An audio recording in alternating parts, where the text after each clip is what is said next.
আল্লাহ বলে নাফরমান, অল্প সময়ের দুনিয়া খাও, ভোগ করো, শুধু মনে রেখো তুমি নাফরমান। এখন ভাত খাও, পরে ফিডা হইব।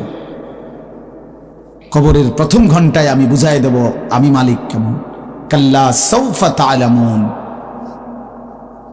আলহাকুমুত তাকাসুর হাত্তা যুরতুমুল মাকাবির কাল্লা সাউফা তা'লামুন। আল্লাহ বলে দুনিয়ায় ডুবে থাকতে থাকতে আমি আল্লাহকে আখিরাতকে ভুলতে ভুলতে দুনিয়া বাড়ানোর নেশা প্রতিযোগিতা বেঈমান তোরে গাফেল বানায় দিল। এরই মধ্যে একদিন তুই কবরে পৌঁছে গেলা। এই কবরে আসলেই তুমি বুঝতে পারবা আমার নাফরমানির শাস্তি কি। আল্লাহ রাসূল সাল্লাল্লাহু আলাইহি ওয়াসাল্লাম বলছেন, কবর নাফরমানকে একটা চাপ দিবে, একটি চাপে ডান পাশের মাটি বাম দিকে, বাম দিকের মাটি ডান পাশে, এভাবে আইসা আটকায় যাবে। হাত্তা তাখতালিফা আদলাউহু, নবীজি বলেন ডান পাশের হাড্ডি পাঁজর ভাঙ্গা বাম পাশের গুলো ডান পাশে, এইভাবে আঙ্গুল যেভাবে ঢোকে এইভাবে হাড্ডি একটার একটার ভিতরে ঢুকে যাবে। কি মনে করছো দোস্ত, আমার বন্ধু, আমার এটা নিশ্চিত আল্লাহর কথা মিথ্যা হয় না। ১৫০০ বছরে এই কোরআনের প্রতি অক্ষর নিয়া আপনজন দুশ্মন, ইমানদার নাফরমান, বেঈমান, হিন্দু, বৌদ্ধ, ইহুদি, খ্রিস্টান, নাস্তিক, মুরতাদ, বুদ্ধিজীবী, গবেষক, পণ্ডিত, দার্শনিক, বিজ্ঞানী, সবাই কাফের বেঈমানরাও যুগে যুগে এই কোরআনের প্রতিটা অক্ষর নিয়ে পরীক্ষা করছে, পর্যালোচনা করছে, বিশ্লেষণ করছে, কিন্তু একটি নোক্তা অক্ষর ভুল, মিথ্যা, অসত্য, অযৌক্তিক, অবাস্তব, অপ্রাসঙ্গিক আজকের এই মিনিটে প্রমাণ করতে পারে না। যদি সন্দিহান হইতো তত প্রমাণ হয়ে যাইতো যে এই সমস্ত তথ্য উপাত্তের আলোকে প্রমাণিত হলো কোরআনের এই আয়াতটি ভুল। সেটা কোনটা? এমন হইছে? কথা বলে না কেন? বলো জেনারেল শিক্ষিত ছেলেরা, তোমরা বলো ভাইয়া, পদার্থবিজ্ঞান, জীববিজ্ঞানের কোন তথ্যের আলোকে কোরআনের কোন তথ্য ভুল? রসায়ন বিজ্ঞান, উদ্ভিদ বিজ্ঞান সহ যাবতীয় বিজ্ঞানের কোন সূত্র মতে কোরআনের কোন শব্দ ভুল হয়েছে, কোন তথ্য ভুল হয়েছে? হয়েছে বাবা। তো তাইলে কবর ভুল হবে কেন? আখিরাত ভুল হবে কেন? জান্নাত ভুল হবে কেন? হাসরের মাঠ ভুল হবে কেন? ইসরাফিলের ফু মিথ্যা হবে কেন? এই পৃথিবী যে ধ্বংস হবে এই কথা মিথ্যা হবে কেন? মিথ্যা হবে কেন? যদি মিথ্যা হতোই তো আল্লাহ তাআলার দুনিয়াবি কথাগুলো তো ভুল হইতো, সেগুলো তো ভুল হয় না। নবী সাল্লাল্লাহু আলাইহি সাল্লামের ১৪৫০ বছরে আমাদের নবী সাল্লাল্লাহু আলাইহি সাল্লামকে নিয়ে শুধু মুসলমানরাই গবেষণা করে নাকি? কাফের বেঈমান আমাদের চাইতে বেশি করে, আমাদের চাইতে বেশি গবেষণা করে নবীজিকে নিয়ে। কিন্তু আপনজন দুশ্মন সবার গবেষণায় মুহাম্মদ আরবি সাল্লাল্লাহু আলাইহি সাল্লাম তিনি সর্বশ্রেষ্ঠ। বন্ধু পরীক্ষা করলেও তিনি শ্রেষ্ঠ, দুশ্মন পরীক্ষা করলেও তিনি শ্রেষ্ঠ। বাহ! হ্যাঁ, তিনি সবার পরীক্ষায়। রাসূলুল্লাহ সাল্লাল্লাহু আলাইহি সাল্লামের প্রতিটা আচরণ, উচ্চারণ, চলাফেরা, কথাবার্তা, কাপড়, লেবাস, পোশাক, হাঁটা চলা, খানা, খাদ্য, পেশাব, পায়খানা, আহার, নিদ্রা, ২৪ ঘন্টার প্রতিটা নড়াচড়া পৃথিবীর সর্বোচ্চ শ্রেষ্ঠ মডেল, সবচেয়ে সুন্দর, সবচেয়ে সুন্দর। তিনি হাসলেও সুন্দর, তিনি কাঁদলেও সুন্দর, তিনি হাঁটলেও সুন্দর, তিনি বসলেও সুন্দর। এজন্য প্রিয় ভাই আমার, বন্ধু আমার, বেনামাজি হইও না বাপ। মাঝ বয়সী যারা, আপনাদেরকেও বলি, একটা চা দোকান নামাজ পড়তে দেয় না, একটা সিএনজি নামাজ পড়তে দেয় না, একটা অটো রিক্সা নামাজ পড়তে দেয় না, একটা বুটমুড়ির দোকান নামাজ পড়তে দেয় না, সামান্য কুদ্দুর ক্ষেতের ফসল নামাজ পড়তে দেয় না। ১২,০০০, ১৪,০০০, ২০,০০০ টাকার একটা চাকরি, এটা আপনাকে এক ওয়াক্ত নামাজ পড়তে দেয় না। হায় হায় বদনসিব! কয় টাকার বিনিময়ে আল্লাহকে ভুলে গেলেন? ২০,০০০ টাকার বিনিময়ে। একটা দোকানে কয় হাজার টাকা বেতন হলো, এই ৩০,০০০, ৪০,০০০ টাকার বেচা কিনার বিনিময়ে আল্লাহকে ছেড়ে দিলেন। যুবক ভাই, তোমরা এই ১২, ১৪, ২০,০০০ টাকার একটা মোবাইলের কাছে আল্লাহকে ছেড়ে দিলা। মাত্র ২০,০০০ টাকায় তুমি ইমানদার বিক্রি হয়ে গেলা। ছি ছি ছি ছি! মোমেন তো এত কম দামে বেচা হয় না, এত অল্প দামে তো বেচা হইবার কথা না ভাই। মাত্র একটা ১৫-২০,০০০ টাকা দামের মোবাইলের কাছে তো বিক্রি হয়ে গেল। নিজের ইমান, নিজের ইসলাম, নিজের আখিরাত আল্লাহর সাথে সম্পর্ক, রসুলের সাথে সম্পর্ক, ধর্মের সম্পর্ক, কোরআনের সম্পর্ক সব ছেড়ে দিলা, সব ভুলে গেলা। তুমি চেনো না আল্লাহ কি, রসুল কি, আখেরাত কি। তুমি চিনছো শুধু মোবাইল, নারী, ছবি, নর্তকী, জিনা, ব্যভিচার, অসভ্য দৃশ্য, বন্ধুদের আড্ডা। না ভাই, এত কম দামে ইমানদার বিক্রি হয় না, মুমিন এত অল্প দামে বিক্রি হয় না।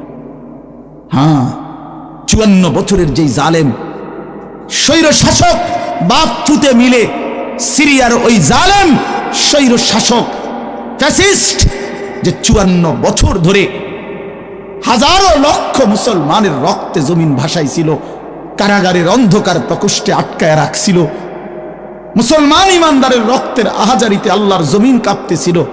ওই সিরিয়াতে এই যে কয়দিন, মাত্র 2 দিন হলো, 8ই ডিসেম্বর 24 বছরের জুলুমের শাসন থেকে পলাইয়া সিরিয়ার প্রেসিডেন্ট বাশার আল আসাদ ভাগছে, পলাইছে। শুনছেন আপনারা? পলাইছে, নতুন উইকেট পড়ছে, যে শুনছেন? এই যে 8ই ডিসেম্বর আরেকটা উইকেট পড়ছে। প্রথম উইকেট পড়ছে 5ই আগস্ট, দ্বিতীয় উইকেট পড়ছে 8ই ডিসেম্বর। 2024 উইকেট পড়ার বছর, 2024 উইকেট পড়ার বছর। এবছর বোলিং ভালো হয়েছে, এবছর উইকেট পড়তেছে। 2 উইকেট পড়ে গেছে, আগামী উইকেট নেতানিয়াহু ইনশাআল্লাহ। ইসরায়েল এই কুত্তাও হেরে যাবে ইনশাআল্লাহ। ইসরায়েলের ওই বেঈমান নেতানিয়াহু অয় ভাগবে, অয় পালাবে ইনশাআল্লাহ, কোনো সন্দেহ নেই। ফিলিস্তিনের বিজয় হবে ইনশাআল্লাহ, ফিলিস্তিনের বিজয়। আর ওই যে 130 কোটির ধমক দেখায় যে বেটা, ওই মোদি, ওরাও হেরে যাবে ইনশাআল্লাহ, ওরাও হেরে যাবে। ওখান থেকে আলুর ধমক দে, আলু, পেঁয়াজ। বেটা মন্ডা কয় আটটা গিয়ে কই নাই কথা কস বেটা, পেঁয়াজের ধমক দেশ বেটা। হ্যাঁ, পেঁয়াজ, আমগো পেঁয়াজ বন্ধ করে দিবে, আমরা আলু বন্ধ করে দিবে। হেঁটে ইন্ডিয়া থেকে আমগো আলু বন্ধ, পেঁয়াজ বন্ধ। পেঁয়াজ তার আব্বার। হ্যাঁ, পেঁয়াজ কি মোদির আব্বার? বলো যুবক, তার বাপের পেঁয়াজ বেটা। তো তাইলে তুই বন্ধ করবি কি বেটা? তোদের পেঁয়াজ বন্ধ করবি কেন? তোদেরকে পেঁয়াজ, রসুন, আদা, চাল, ডাল, ভাত, মাছ খাওয়াই যিনি, 24 ঘন্টা তোদেরকে বাঁচায় রাখছে যিনি, তিনি তো আমার আল্লাহ বেটা, আমার আল্লাহ, আমার আল্লাহ। ওই বেঈমান, তোর কি বেঈমান? তুই তো মূর্তি ছাড়া তোর কিচ্ছু নাই বেটা। ওই মালিক তো আমার মালিক, আমি ওই মালিকের সেজদা করি, আমার মালিক তোকে খাওয়ায় বেটা। আল্লাহ রিজিক দেয় ওদেরকে, ওরা আম করে ধমক দেয়, ওরা আমাদেরকে ধমক দেয়। যত ধমকই দাও, মনে রাখো যুবক, তোমাদের কাছে বলি, এই ইসলাম আমাদের কাছে আমানত। আমরা সাফ কথা, 110 কোটি 130 কোটি বেঈমান আমরা ভয় পাই না। আমরা কোনো সংখ্যা গণি না, ওদেরকে আমরা গণা তো ধরি না। আমাদের একজন, আমাদের শুধু একজন, আগেও একজন, এখনো একজন, আগামী দিনও একজন, তিনি আল্লাহ। বলো ভাই কে? আর তিনি আকবার, তিনি সবচেয়ে বড়, সবচেয়ে বড়, তিনি বড়, একজনই বড় আমাদের, আল্লাহু আকবার। বলো ভাই, সবাই বলো, জোরসে বলো ভাই, আল্লাহু আকবার, আল্লাহু আকবার, আল্লাহু আকবার। বলো বলো, আওয়াজ করে বলো, বলো বলো। বেঈমান শুনুক, কাঁটা তারের বেড়ার থেকে শুনুক বেঈমান। বড় স্লোগান দাও, আল্লাহ বড়, আল্লাহু আকবার, আল্লাহু আকবার, আল্লাহু আকবার। আল্লাহই বড়, আল্লাহই বড়, আল্লাহই বড়। 110 কোটিকে আমরা হিসাব করি না। ইনশাআল্লাহ এই বাংলাদেশের ইমানদার মুসলমান আমরা কলিজার খুন দিয়ে হলো মাতৃভূমির প্রতি ইঞ্চি জমিন আমরা হেফাজত করবো ইনশাআল্লাহ, ইনশাআল্লাহ। সোজা কথা, কোনো সন্দেহ নাই, এতে কোনো সন্দেহ না। আমার মতো 2, 4, 10, 50 হাজারের রক্তে জমিন হয়তো ভাসবে, কিন্তু এদেশেও ইনশাআল্লাহ কালেমার পতাকা উঠবে ইনশাআল্লাহ। হ্যাঁ, এদেশে হিন্দু থাকবে, কোনো অসুবিধা নাই। আমরা কোনো সময় আমরা তাদের উপরে জুলুম করি নাই, কিন্তু জবাই যুবক মনে রাখো, এ কথার উপরে প্রতিবাদ করতেই হবে যে ইসকনের গুন্ডারা, সন্ত্রাসীরা এই দেশে থাকতে পারবে না। ইসকন সন্ত্রাসী, ইসকন গুন্ডা, গুন্ডা, হিন্দু গুন্ডা, হিন্দু সন্ত্রাসী, অতএব ইসকনের অন্তর্ভুক্ত কোন হিন্দু সন্ত্রাসী গুন্ডা এদেশে থাকতে পারবে না। এদেশে সাধারণ হিন্দুরা থাকুক, কোনো আপত্তি নেই। আমরা কোনোদিন তাদের উপরে কোনো জুলুম করি নাই, কেউ করে নাই, কেউ করে নাই, কেউ করে নাই। 5ই আগস্টের পরে ওদের মন্দির আমাদের মুসলমানের সন্তানরা পাহারা দিছে, আর বিনিময়ে তার প্রতিদানে বেঈমান আমাদের মুসলমান শহীদ অ্যাডভোকেট সাইফুল ইসলাম আলিফকে জবাই করে দিয়েছে। এই ছিল বিনিময়, এই ছিল প্রতিদান। তোমরা যুবক ফিরে আসো ভাইয়া, আগামীর সম্ভাবনা ভাই আমার, এটা মনে রাখো ভাইয়া, আগামীর সম্ভাবনা নিশ্চিত ইসলামের। সারা বাংলাদেশ হিসাব ধরো না, সারা পৃথিবী মিলাইয়া ধরো। বাংলাদেশ সারা পৃথিবী সহ ভাবো, সারা পৃথিবীতে ইনশাআল্লাহ মজলুমের বিজয়, সারা পৃথিবীতে ইমানদারের বিজয় হচ্ছে এবং হবে ইনশাআল্লাহ, হবে। আগামীর সময়টা মাহাদি এবং দাজ্জালের লড়াই হবে ইনশাআল্লাহ। ঈমান এবং কুফরের জিহাদ হবে ইনশাআল্লাহ। সেই জিহাদে, সেই যুদ্ধে ইসলামের জন্য জান বাজি রাখতে নওজোয়ান রেডি থাকতে হবে ইনশাআল্লাহ। আল্লাহ তাআলা প্রতিটা যুবককে কবুল করে নেন। মোবাইলের ওই আড্ডা, নারীর আড্ডা, জুয়ার আড্ডা বন্ধু, সুখ আসবে না। আমি অনুরোধ করলাম, কতজন নারী দরকার তোমার? সারা দিন রাত নাচ গান ছবি, এই উলঙ্গ দৃশ্য বন্ধু সুখ দেয় না। মদের আড্ডা, জুয়ার আড্ডায় সুখ হয় না, সুখ হয় না ভাই আমার। কোনো হারামখোর সুখে নাই। একটা সুদখোর, ঘুষখোর, বাটপার এই ওজনে কম দেয়, ধোকাবাজি করে, প্রতারণা করে, হারাম রোজগার করে, একটা হারামখোর সুখে নাই। আমি চ্যালেঞ্জ করলাম, একটা সুদখোর, কিস্তিখোর, হারামখোর সুখে নাই। একটা নেশাখোর জুয়ারি সুখে নাই, সুখে নাই। বেপর্দা নারী একটাও সুখে নাই, একটাও না, একটাও না।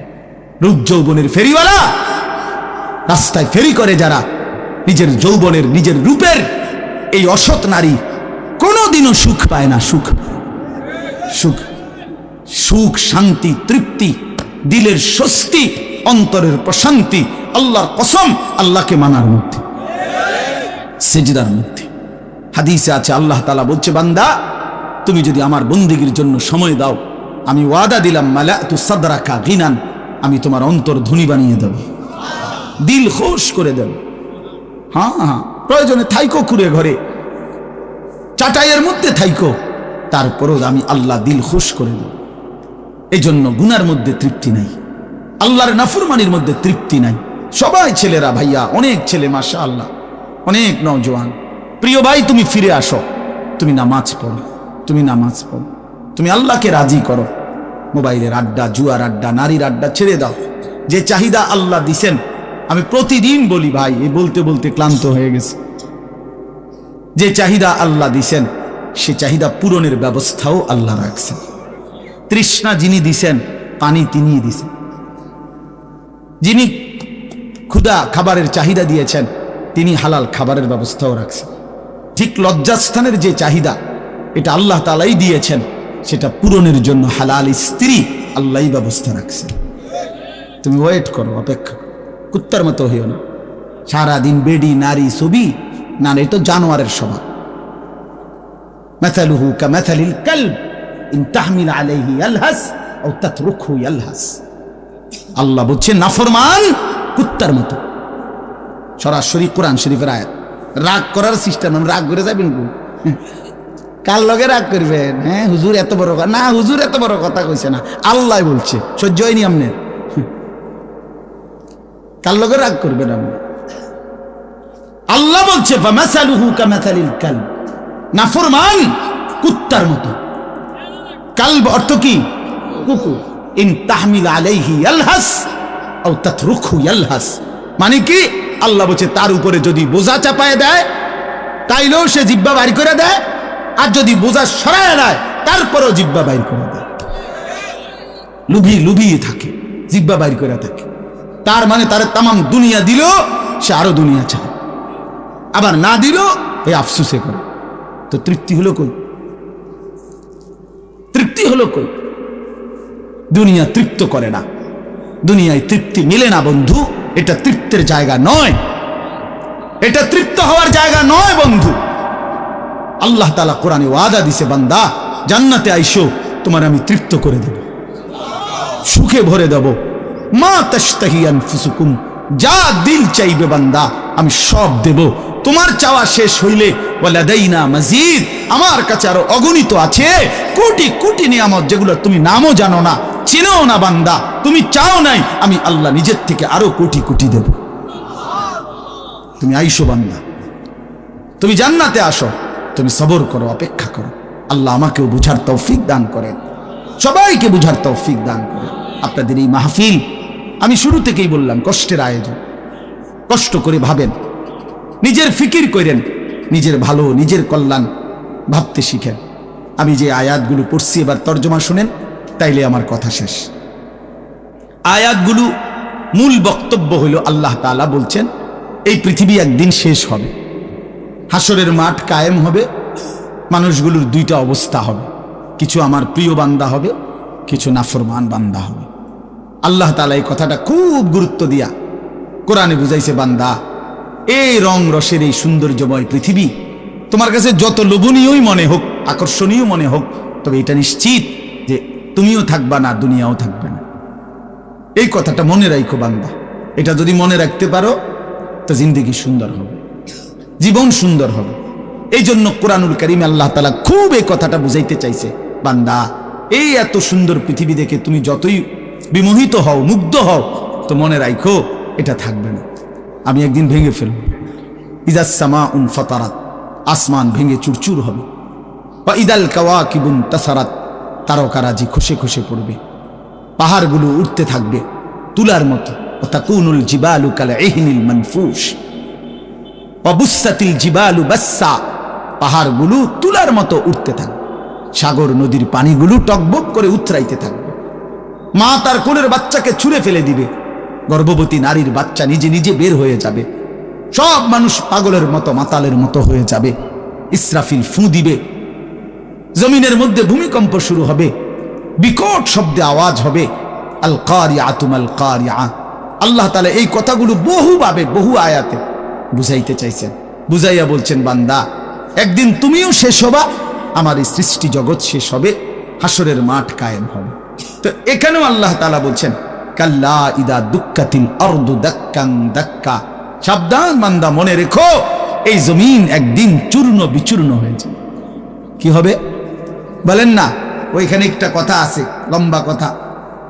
অতুহিব্বুনাল মালা হুব্বান জাম্মা। আল্লাহ তাআলা বলেন, বান্দা দুনিয়ার মাল আর সম্পদের ভালোবাসাটাকেই তোমরা খুব গভীরভাবে দিলের মধ্যে বসায় লাইলা। তবে মনে রাখো, দুনিয়াকে তুমি যত ভালোবাসো, যত মজবুত করো, যত বিল্ডিং, যত ফাইলিং, যত মজবুতই হোক না কেন, এটাই মনে রাখো আমি আল্লাহ এই জমিন, এই সৃষ্টি একদিন ভেঙ্গে চুরে তছনছ করে ফেলব, চূর্ণ বিচূর্ণ হয়ে যাবে। কাল্লা ইদা দুক্কাতিল আরদু দাক্কান দাক্কা। এরপরে হাসরের মাঠ কায়েম হবে। তো হাসরের মাঠের দৃশ্যটা আল্লাহ তুলে ধরছে যে হাসরের মাঠ কায়েম হবে, মানুষগুলো সব দাঁড়ানো থাকবে, আদম থেকে ইসরাফিলের ফু পর্যন্ত। এই দাঁড়ানো অবস্থায় আল্লাহ তাআলা বলতেছেন, ওয়াজা রাব্বুক। আল্লাহ তাআলা মহান আল্লাহ পাক, তিনি তার শান অনুপাতে হাসরের ময়দানে উপস্থিত হবেন। ওয়াল মালাকু সাফফান সাফফা, কোটি কোটি ফেরেশতা সারিবদ্ধভাবে লাইন ধরে দাঁড়াবে। চারদিকে কোটি কোটি ফেরেশতা, মহান আল্লাহ পাক উপস্থিত, আর মানুষগুলো সব দাঁড়ানো। এই কল্পনা করে হাসরের মাঠ। এবার কি হবে? আল্লাহ বলেন, ওয়াজিআ ইয়াউমা ইদিন বিজাহান্নাম। এই অবস্থায় ফেরেশতারা জাহান্নামকে ৭০,০০০ আগুনের শেকল দিয়ে টেনে হাসরের ময়দানে উপস্থিত করবে। মানুষগুলো সচক্ষে জাহান্নামকে দেখবে।